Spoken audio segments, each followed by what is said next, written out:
हिस्ट्रीको कुनै पनि त्यस्तो व्यक्ति जसको कुरा तपाईलाई इम्प्रेसिभ लाग्छ उसको जीवनलाई एकचोटि हेर्नुस्, उसको जीवनीलाई एकचोटि हेर्नुस्, उसले पक्का पनि धेरै पुस्तक पढेको हुनुपर्छ।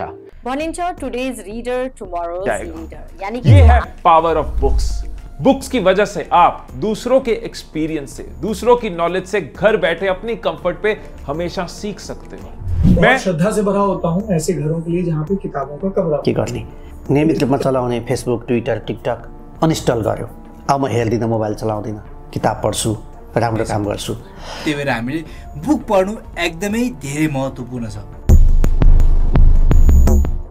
र आजको समयमा पनि कुनै यस्ता व्यक्तिहरू जसको कुरा चाहिँ तपाईलाई इम्प्रेसिभ लाग्छ, तपाईलाई लाग्छ कि अरे यसले यस्तो कुरो कसरी भन्न सको, यस्तो कसरी सोच्न सको, क्या दिमाग पाएको छ यो मान्छेले।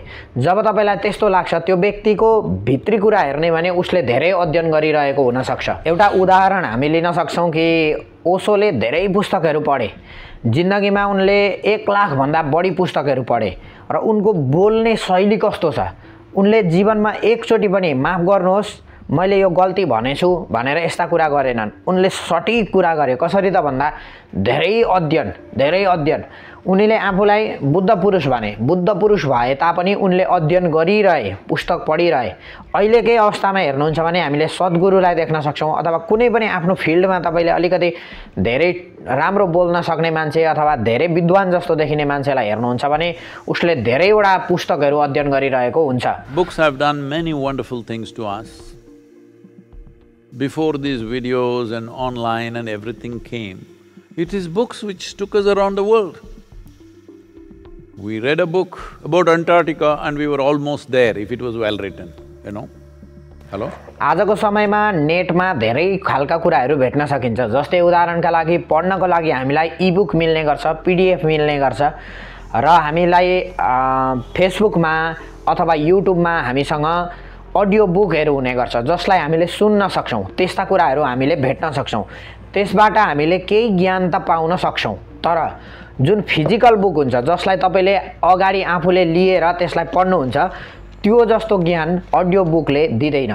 किन दिदैन भने अडियो बुकमा केही समरीहरू हुने गर्छ। समरी भनेको केही कुराहरू काटेर मेन जुन चोटिला कुराहरू हुन्छन् ती कुरालाई मात्रै राखेर अनि भनिएको हुन्छ। र अडियो बुक सुन्दाखेरि हामीले मल्टिटास्किङ गर्न सक्छौं। उदाहरणका लागि हामी सुन्दै पनि छौं, हामी केही काम पनि गर्दै छौं, हामी यहाँ घर बढार्दै छौं, खाना पकाउँदै छौं अथवा केही गर्दै छौं हैन, अरु कुनै काम गर्दै छौं, त्यतिखेर पनि हामीले सुन्दै गर्न सक्छौं। तर हामीले फिजिकल बुक पढ्दाखेरि अरु कुनै टास्क गर्न सक्दैनौं। हामीलाई एकदम फोकस चाहिन्छ, पढ्नको लागि एकदमै ज्यादा फोकस चाहिन्छ। र यो भिडियोमा मैले केही कुराहरू तपाईहरुलाई बताइदिएको छु कि जसको कारणले हामीले धेरै पढ्न सक्छौं, धेरै भन्दा धेरै पढ्न सक्छौं र हामीलाई अल्छी पनि नलागोस् र हामीलाई चाहिँ पढ्ने बानी बस्दै जाओस्।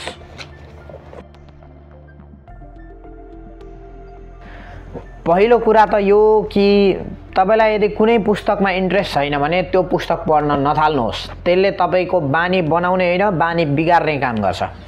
यदि हामीले कुनै इन्ट्रेस्ट नभएको पुस्तक लिन्छौं र त्यसलाई पढ्न थाल्छौं भने हामीलाई अल्छी लाग्न थाल्छ र यो पुस्तक छोड्छौं, हामीले बिचैमा छोड्छौं।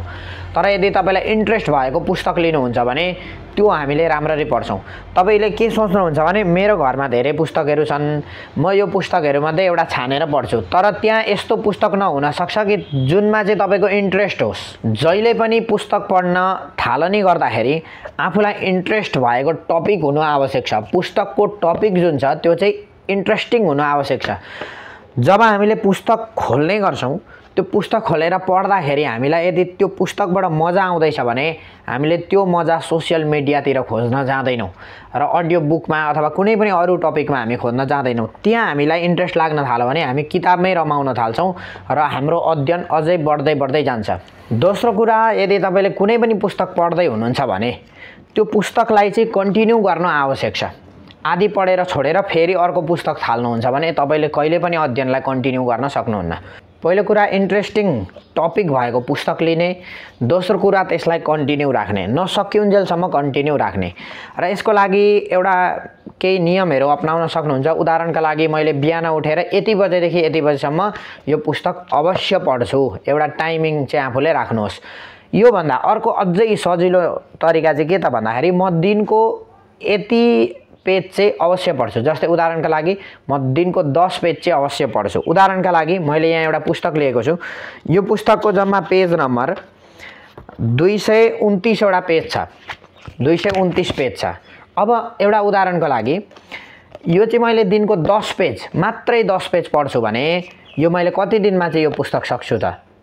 229 भागा 10 गर्नुहोस्। त्यति गर्दाखेरि तपाईको अगाडि रिजल्ट आउँछ 23 दिन, हैन? हो 23 दिनमा चाहिँ तपाईले यो पुस्तक सक्नुहुन्छ। जाबो 23 दिन, 23 दिनमा सकिने रहेछ। अझै तपाईले 15 पेज पढ्नु भयो भने अझै छिटो सकिन्छ। त्यसरी नै हामीले यसको क्वान्टिटी बढाउन सक्छौं। सुरुमा पढ्ने बानी बसाउनको लागि थोरैबाट सुरु गर्नुहोस्। 5 पेज, 10 पेज, 15 पेज त्यसबाट सुरु गर्नुहोस् र यसलाई बढाउँदै जानुहोस्। र यसको 10 पेज पढ्दाखेरि चाहिँ आफूले एउटा कुरा पनि के गर्न सकिन्छ भने यसमा बुकमार्क लगाउने। उदाहरणका लागि मैले पहिले यसरी बुकमार्क लगाउँथे। अहिले पनि मैले एउटा पुस्तक पढ्दै छु जसको नाम हो क्यों मतलब किन। अब यसमा धेरै कुराहरू लेखेको छ। जस्तै हाम्रो यो हिन्दू धर्महरुमा गरिने कार्यहरू चाहिँ किन गरिन्छ भन्ने वैज्ञानिक प्रमाणहरू दिएको छ। यसमा चाहिँ मैले यहाँ हेर्न सक्नुहुन्छ, यहाँ मैले धागो लगाएको छु। धेरैवटा धागो छन्, फुर्काहरू छन्, धेरै धागो छन्, हैन? यतापट्टि पनि देख्न सक्नुहुन्छ, यहाँ बीचमा धागो छन्। अब मैले कहाँसम्म पढेको छु त्यहाँदेखि अगाडिको धागो झिकिसकेको छु, पछाडिको धागो मात्रै छन्, हैन? यसो गर्दाखेरि यहाँ धागो घट्दै जान्छ, आफूले सक्न आँटे भन्ने पनि लाग्छ। अनि त्यसपछि 10 पेज राखेको छ, 20 पेज राखेको छ, कति राखेको छ, त्यही अनुसारले यो धागो 10 वटा पेज हो भने एक दिनमा 10 पेज सक्ने। आज मैले 10 पेज पढिसकेँ, अब यो एउटा धागो झिकेर फाल्दिने अथवा धागो राख्ने अर्को पुस्तकमा हाल्नलाई काम दिन्छ। त्यसरी नै हामीले यसको अध्ययन गर्न सक्छौं।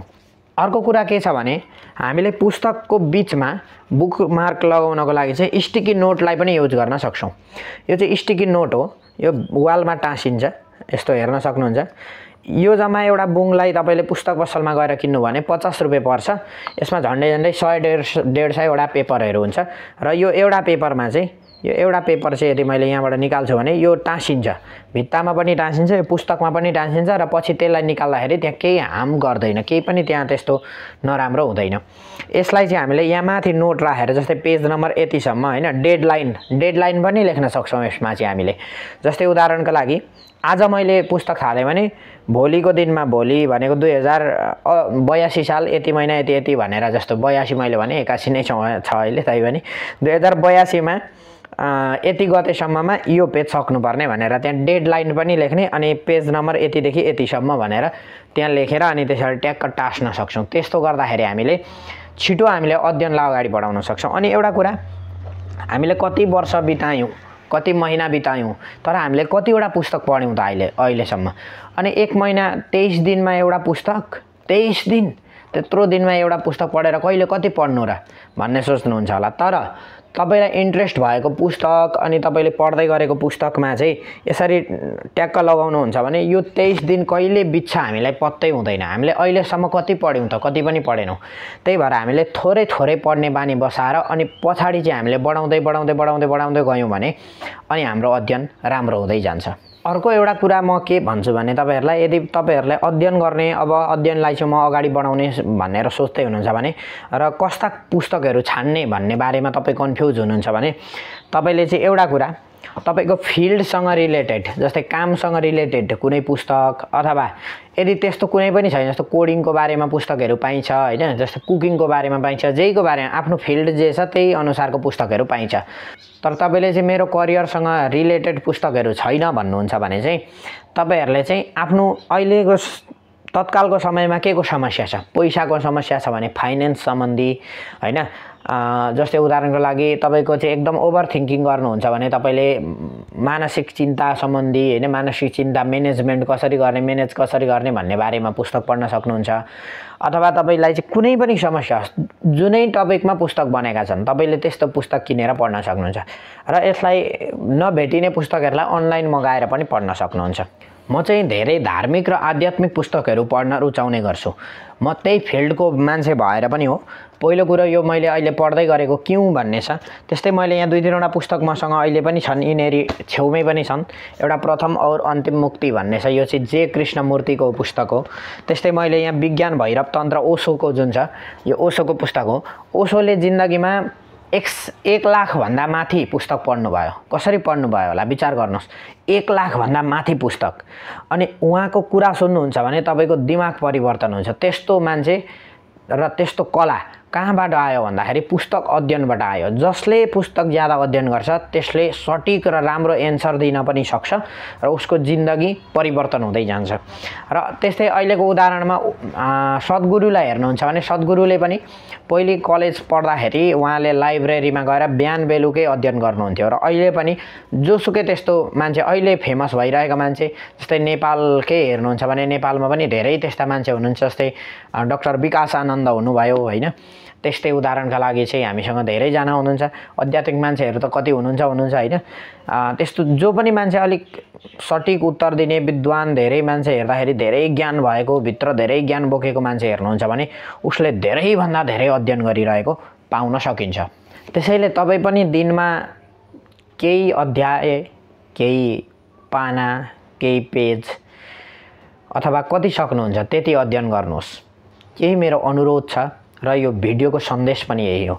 र मैले केही पढ्ने मेथडहरू पनि तपाईहरुलाई सिकाएँ। धेरै पछाडी मैले यो च्यानलमा भिडियो अपलोड गर्दैछु। अर्को भिडियोमा फेरि भेट्ने नै छु। तबसम्मको लागि बिदा चाहन्छु। धन्यवाद।